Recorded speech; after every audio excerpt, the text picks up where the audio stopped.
5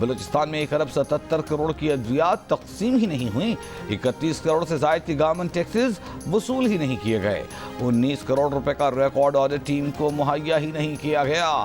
tender اور record مرتب کیے بغیر 25 کروڑ روپے کی ادائیگیاں کر دی گئیں.